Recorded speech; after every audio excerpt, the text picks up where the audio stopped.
All right, here is your roadmap to health for all you guys that do a detox with us. We have to start with phase one, which is energy and drainage. You see that there's 5 phases. Okay.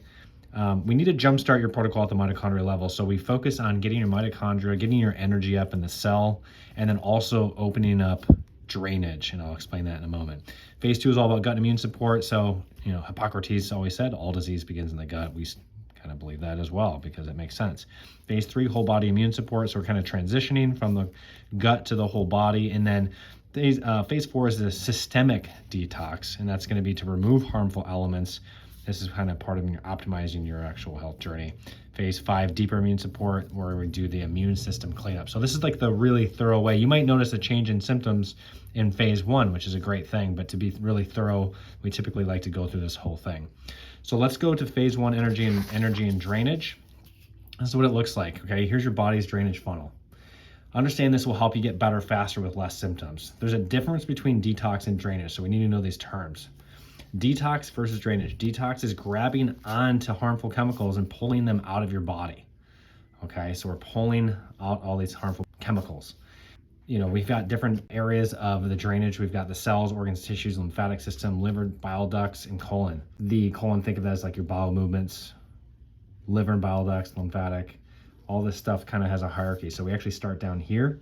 Before we can focus on pathogen killing or detoxing harmful chemicals out of the body, these drainage pathways need to be opened up and stay open during the protocols that we're doing. So if not, you're generally gonna get symptoms and say, I can't handle detoxing, or I'm herxing from killing these pathogens. So there's an order of priority. As you look at this diagram, you can see there's an order of priority. On the left is a healthy drainage funnel. On the right is an unhealthy drainage funnel. So the most important part of the funnel is the bottom, like we said, the colon. If the colon is backed up, then everything above gets backed up. Okay, so you can see how if it's getting backed up in here, things start to kind of spill over. So if it's not getting out of the colon, it's going to start spilling out, liver, bile ducts, and that can affect all kinds of other areas. For health issues in general, we want you, like I said, going 2 to 3 times a day. You got to have those bowel movements to get rid of all those toxins and waste products. So that's the goal, but not to the point of watery stools. The next area, again, liver, bile ducts. This area is the common one that has issues with all kinds of stuff that you can start to notice, but it's critical to keep open.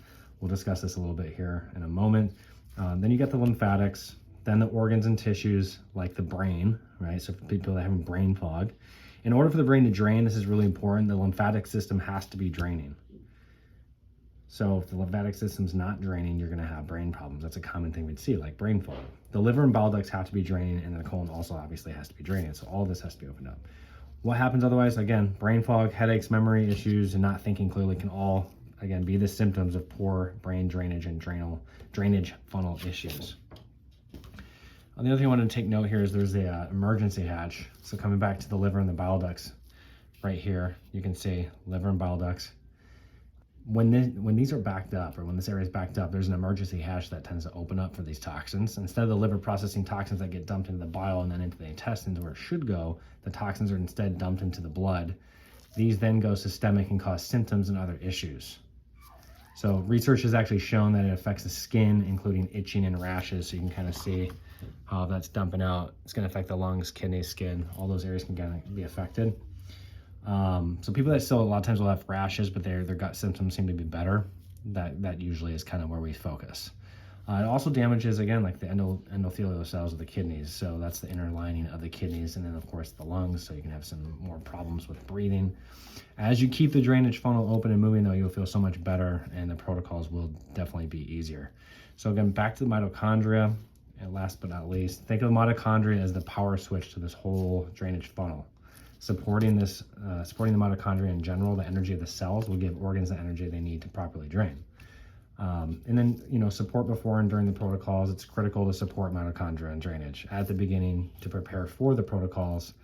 And then it's critical to support mitochondria and drainage along the journey. And of course, we might need to vary the amount of support as we go. So everyone's a little bit different. So hopefully this makes a little bit more sense for you guys. Let me know if you have any questions.